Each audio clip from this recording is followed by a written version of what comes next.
Queen Elizabeth II left behind a legacy of wisdom, grace, and quiet strength that continues to resonate across the world. The late monarch, who passed away peacefully at Balmoral Castle in September 2022 at the age of 96, spoke with remarkable clarity. Her words often carried deep emotion, especially when addressing grief, love, duty, and the human experience she knew so well.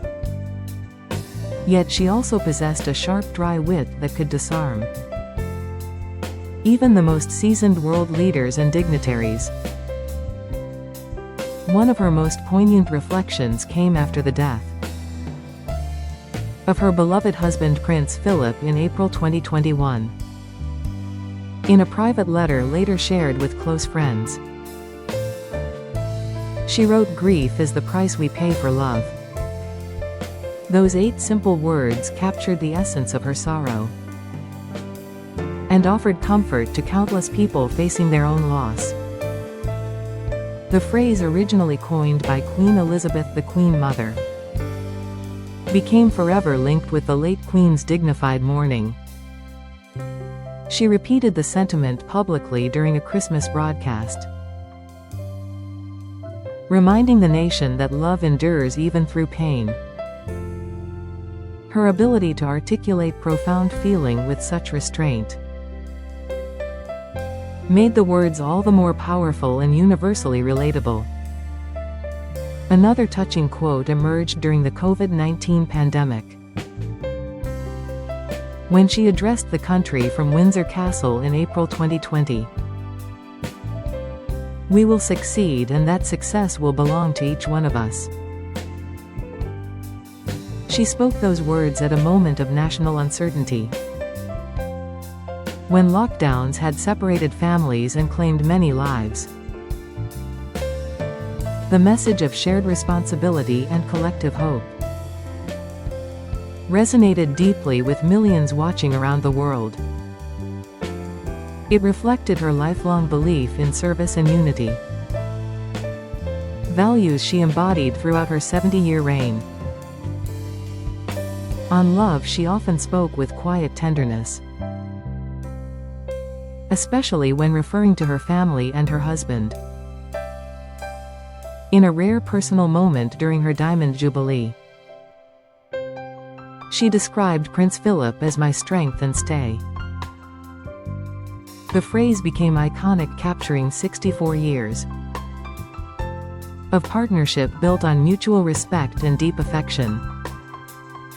She once said in a speech that marriage is a long journey, requiring patience, forgiveness, and constant renewal. Her own life bore witness to that truth, enduring public scrutiny while nurturing a lasting bond. Even in lighter moments, her humor shone through. Perhaps the most famous example occurred at the G7 summit, held in Cornwall in June 2021 during the pandemic recovery. Leaders including Joe Biden, Angela Merkel, Emmanuel Macron, and Boris Johnson gathered for informal photographs outdoors, as they struggled to arrange themselves in the correct order. The Queen quietly remarked, "You should have been briefed." The dry, understated delivery left the assembled heads of state momentarily speechless before they burst into laughter. The remark perfectly captured her lifelong ability to diffuse tension with impeccable comic timing. World leaders accustomed to flattery and protocol found themselves gently reminded who held the real authority. The moment went viral, instantly becoming one of the most shared clips from her final years on the throne. Another witty observation came during a state banquet, when she noticed a nervous young waiter spill wine nearby.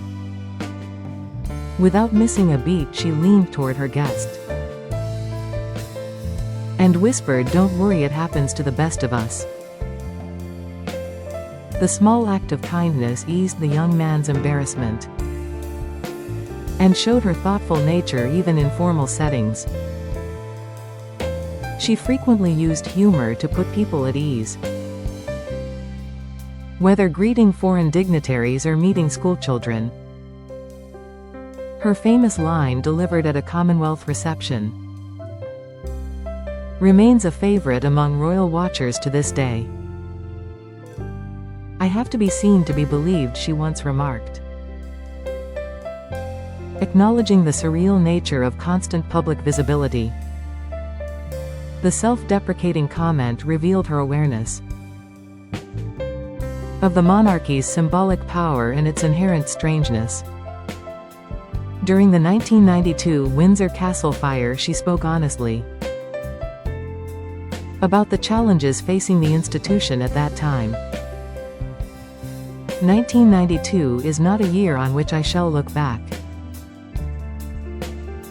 with undiluted pleasure, she said in her Christmas message.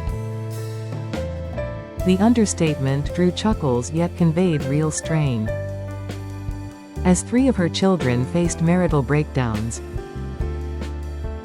Her ability to address difficulty with candor while maintaining composure became a hallmark of her style. On grief, she returned to the theme several times, especially after losing her mother and sister in quick succession. In 2002, she spoke of the void left by those closest to her, and the way shared memories help fill the emptiness. Her words offered solace to many who had experienced multiple bereavements during the same period.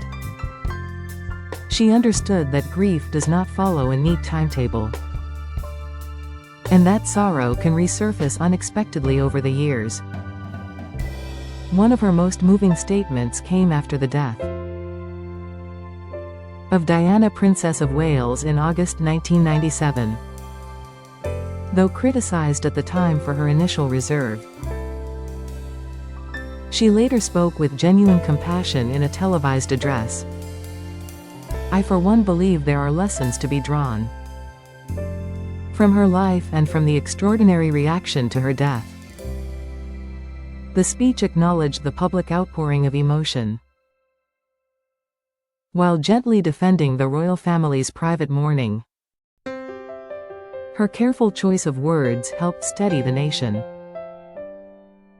during one of its most turbulent moments in modern history.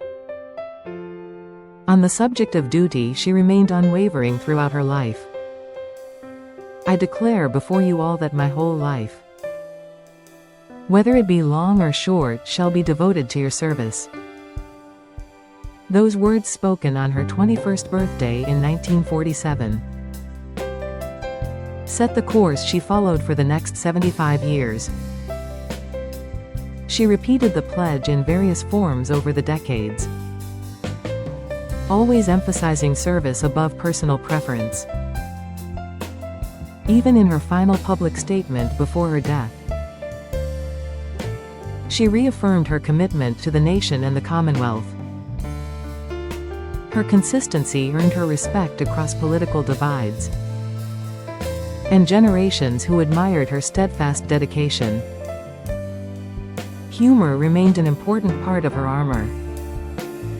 When meeting Michelle Obama for the first time, she reportedly quipped, "Now we can finally talk about shoes." The lighthearted comment broke the ice instantly and showed her ability to connect on a human level. Another memorable moment occurred during a walkabout, when a small child asked if she ever got bored being queen. She replied with a smile, "Sometimes, but not today." The exchange captured her warmth and quick wit, qualities that endeared her to people of all ages. Her Christmas broadcasts often blended inspiration with gentle humor. In 2012, she reflected on the Diamond Jubilee celebrations, noting that the crowds had made her feel quite young again. The self-aware remark drew warm laughter from viewers,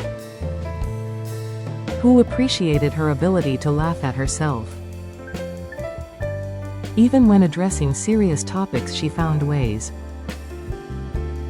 to insert moments of levity that lightened the mood. Her final Christmas message in 2021 carried extra poignancy, as she spoke of hope, renewal, and the promise of spring. Though frail, she delivered the words with characteristic clarity, reminding the nation of the enduring power of kindness.